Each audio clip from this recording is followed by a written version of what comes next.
आज आपण शिकूया वुड्रो विल्सन. पूर्वी पब्लिक ॲडमिनिस्ट्रेशनला एक स्वतंत्र ओळख नव्हती. त्याला एक स्वतःचं अस्तित्व नव्हतं.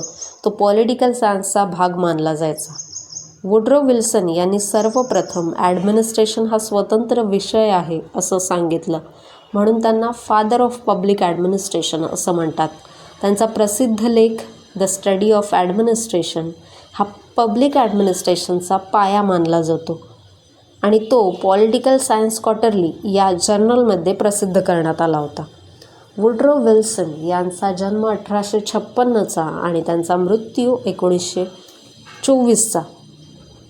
ते अमेरिकेचे 28वे राष्ट्राध्यक्ष होते, ज्याचा कार्यकाळ होता 1913 ते 1921. 1919मध्ये त्यांना नोबेल पीस प्राईज मिळालं. वुड्रो विल्सन हे सुरुवातीला एक प्रोफेसर होते, त्यानंतर ते गव्हर्नर झाले आणि शेवटी अमेरिकेचे प्रेसिडेंट झाले. म्हणजे एक प्रोफेसर ते प्रेसिडेंट असा त्यांचा पूर्ण प्रवास होता. विल्सन यांनी शिक्षण घेतलं होतं प्रिन्स्टन युनिव्हर्सिटी, जॉन्स हॉपकिन्स युनिव्हर्सिटीमधून.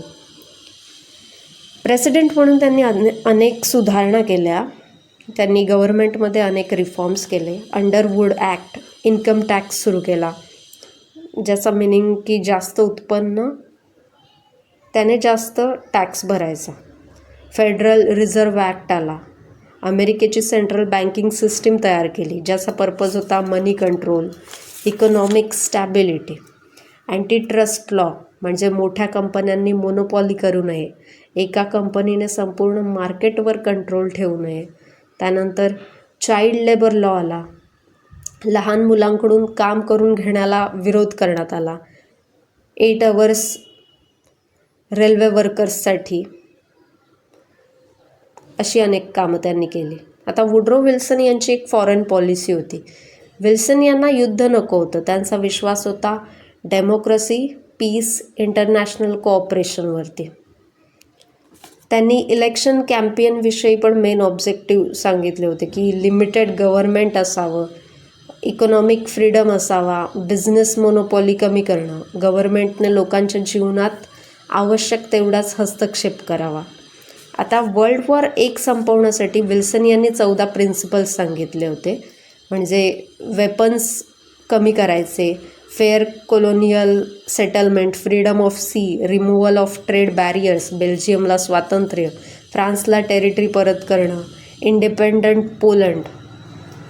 आणि या सगळ्याचा उद्देश होता शांती प्रस्थापित करणं.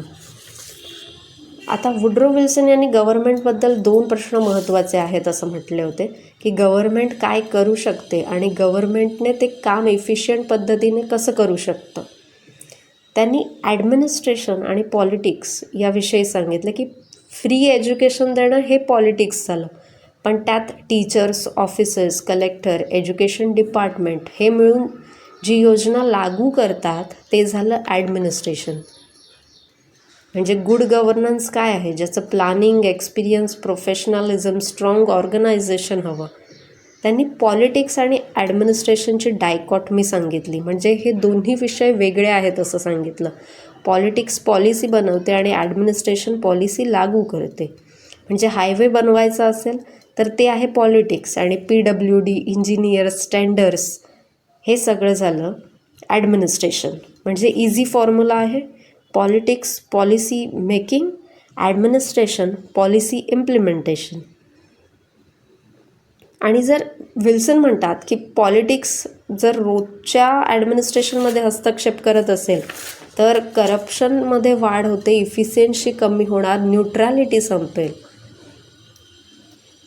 त्यांनी ॲडमिनिस्ट्रेशन हे एक सायन्स आहे असं म्हटलं, कारण त्यामध्ये प्रिन्सिपल्स, रिसर्च, प्लॅनिंग, ट्रेनिंग या सगळ्या गोष्टींचा सहभाग होतो. त्यांनी कंपॅरेटिव्ह ॲडमिनिस्ट्रेशनविषयी काय सांगितलं ते बघूया. त्यांनी दुसऱ्या देशांकडून ॲडमिनिस्ट्रेशन शिका असं सांगितलं. त्यांच्या चांगल्या गोष्टी आपल्यात घ्या, त्यांचा आपल्या देशामध्ये वापर करून घ्या असं सांगितलं. त्यांनी ब्युरोक्रॅटिक प्रॉब्लेम्स पण सांगितले की लोकांची सेवा करायची की मिनिस्टर्सना खुश ठेवायचं, करिअर ग्रोथ करताना ओनेस्टी कशी टिकवून ठेवायची, लोकल आणि नॅशनल लेवलवरती बेस्ट सर्व्हिस कशी द्यायची, हे सगळं सांगितलं. So this was all about Woodrow Wilson. मग आता मेन पॉईंट्स आपण त्यांचे बघूया की ते फादर ऑफ पब्लिक ॲडमिनिस्ट्रेशन आहेत. त्यांनी द स्टडी ऑफ ॲडमिनिस्ट्रेशन हा लेख लिहिला होता. पॉलिटिक्स ॲडमिनिस्ट्रेशनमधली डायकॉटमी म्हणजे दोन्ही वेगळे आहेत असं त्यांनी सांगितलं.